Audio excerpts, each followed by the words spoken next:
Ayan. Konti lang. Kasi hindi naman to powder. Ang lagi ko sinusunod ay yung kilay ko. So, hindi ko na pinakita sa inyo kasi bisque and pagsasamahin ko yung manitear. Sa outer corner.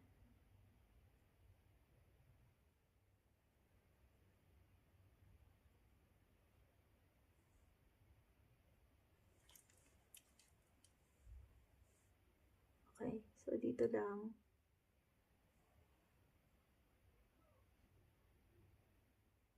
Oh, ang ganda. Ang shade nito ay 980 lang. Yan.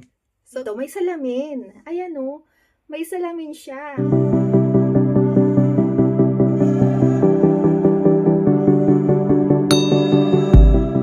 Okay, so since holiday ngayon, kaya holiday makeup look yung gagawin natin ngayon. So, hindi siya masyadong glam, pero nandun tayo sa soft side lang ngayon. Kasi meron akong lipstick, bagong lipstick na nabili ko kailan lang na gusto kong ipakita at gusto kong itry ngayon. Kaya magme-makeup tayo. So first, bago tayo mag-makeup, kailangan naka-prep na yung skin mo. Ibig sabihin, nakapag-skincare ka na ng maayos.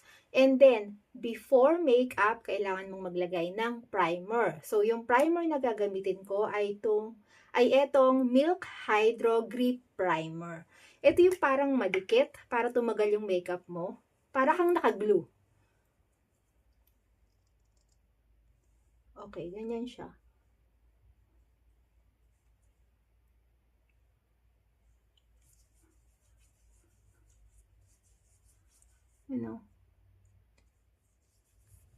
Kapag gusto kong tumagal yung makeup ko, ang ginagamit ko talagang primer, lagi, etong Grip Primer ng Milk Makeup. Matagal na to sa akin at sobrang liit lang niya. Mag-1 year na to sa akin, sobrang tipid. And then, next naman ay gagamit ako ng Charlotte Tilbury na Flawless Filter. Maliit lang din to. Kasi recently kasi, nahihiligan kong bumili ng hindi yung mga full size. Kasi matipid din man kasi ako sa makeup eh. Ayan. Konti lang. Kasi hindi naman to foundation. Para damihan natin.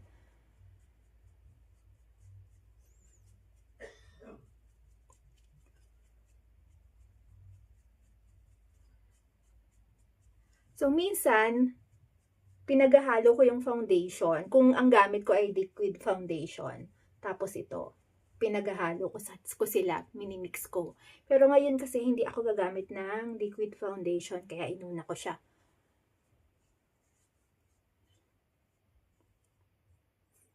Medyo naglagay ako ng tawag dito, lip balm. Medyo nagdadry yung aking lips. Pero na-exfoliate ko na yan kanina, kaya medyo mapula siya. Kasi na-exfoliate ko na yan. Okay, so after neto, ang gagamitin ko naman ay foundation. So yung foundation na gagamitin ko ay etong Hourglass Stick.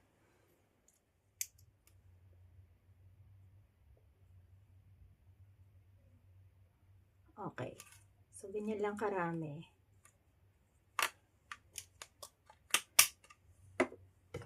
And then foundation brush.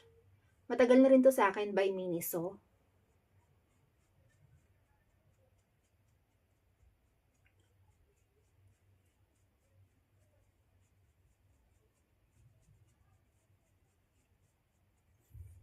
Kung napapansin niyo pag nagfa-foundation ako, inuuna ko lagi yung sa loob. And then, saka ko i-blend yung mga nasa labas.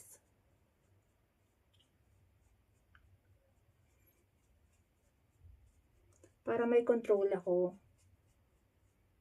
Okay na. So, now naman, isi-set natin yung foundation para hindi siya gumalaw.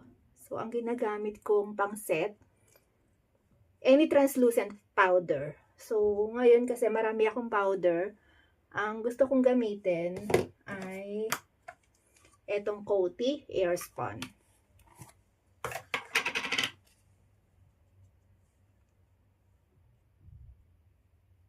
Ayan.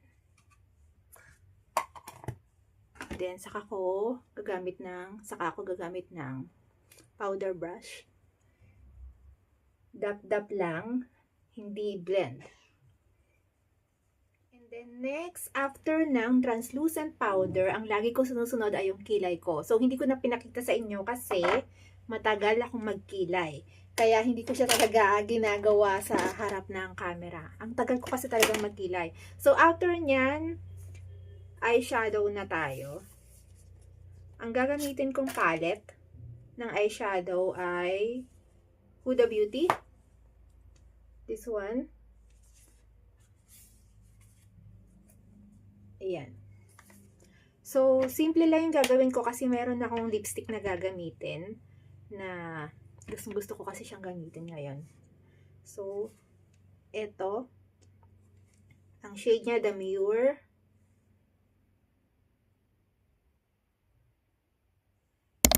Okay, so, and then, next naman, darker color tayo. Etong Bisque, and pagsasamahin ko yung Maniteer. Sa outer corner.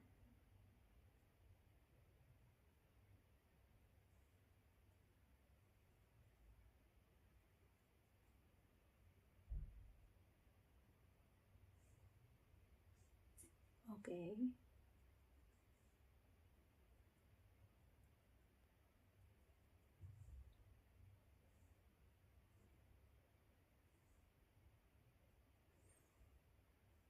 Okay, so ganyan lang. Ganyan lang yung gusto kong eyeshadow. And then, meron ako ditong Diamond Balm ng Fenty Beauty. Gusto ko siyang ilagay dun sa may middle part ng eyeshadow. Na kung saan ko siya nilagay.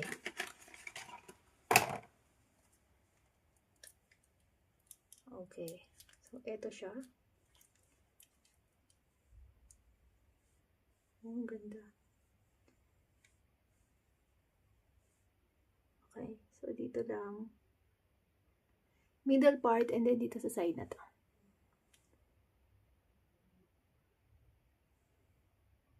Yan ah.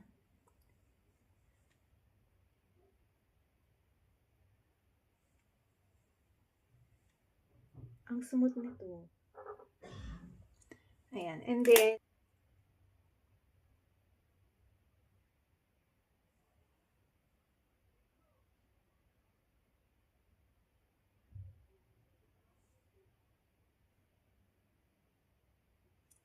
by the way, yung ginagamit kong mascara ngayon ay etong Extra Volume Curl by the brand Neogen.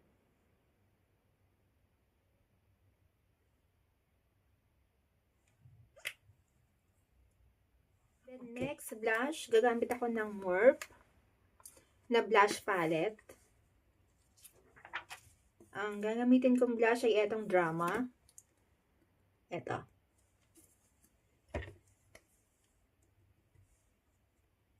Wala pa lang salamin to. Yun lang downside nito, walang salamin.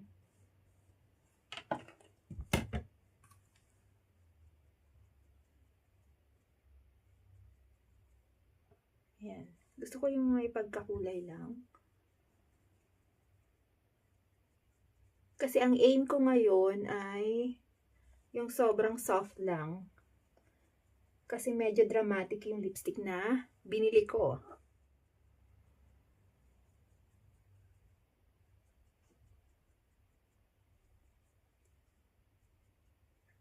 Yan. May pagka-subtle lang siya. Pero gusto ko pang dagdagan.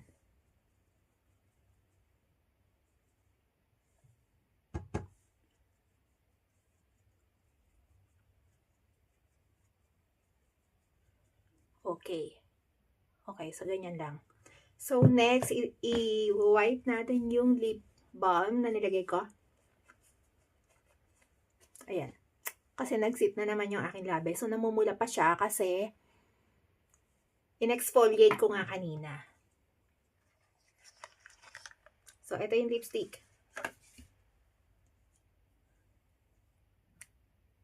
Ayan yung lipstick. Oh, ang ganda. Ang shade nito ay 980. So, itong 980 na 'to, hinanap ko 'to, pero wala siya sa mga beauty shop. So, nakita ko lang 'to online. Kasi holiday collection 'to, holiday edition ng Guerlain. Ayan siya. And then, meron siyang kasamang ganito na mini cover lang kasi ito yung pinaka-cover niya talaga. Ayan. So, may kasama siyang ganito, velvet na storage ng lipstick. So, etong part na to mabigat, hindi siya plastic. And then, may nakaseal pa dito. So, tanggalin natin.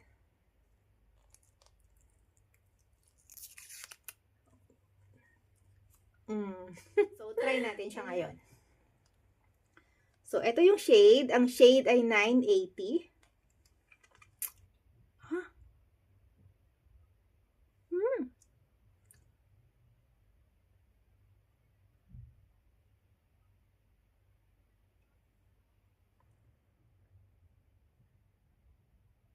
Okay, so, sa nakakapanood na sa akin dito, kilala nyo ko, hindi ako naglalagay ng lipstick na sinaswipe ng pag ganon, hindi.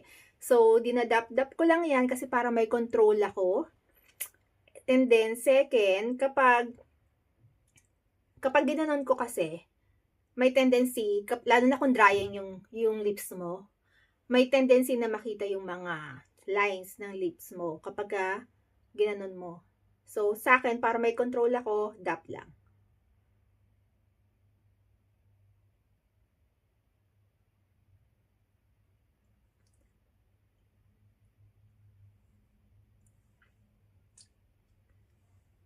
Ganda. So, I think ito talaga yung perfect na kulay ngayong season.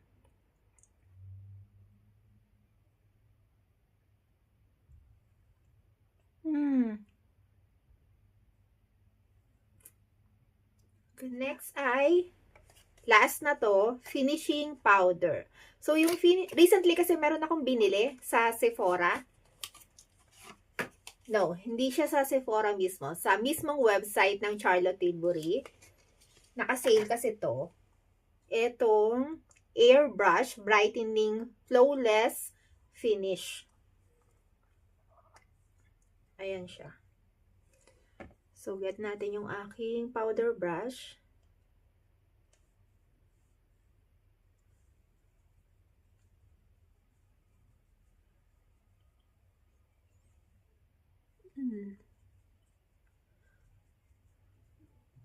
Alright, my loves, thank you for watching at sana gusto mo ng ating video ngayong araw. If you like this video, please don't forget to give me a thumbs up at pwede mong i-share itong ating video sa mga taong tingin mo ay nangangailangan. Pero tulad ng dati, bago tayo magtapos, kung bago ka dito sa aking channel, please subscribe to my channel at i-click mo na rin pati ang notification bell para updated ka sa mga future videos ko. Once again, this is Gandang Pilipinas sa Espanya, sharing life, one story at a time. Thank you! Happy holidays!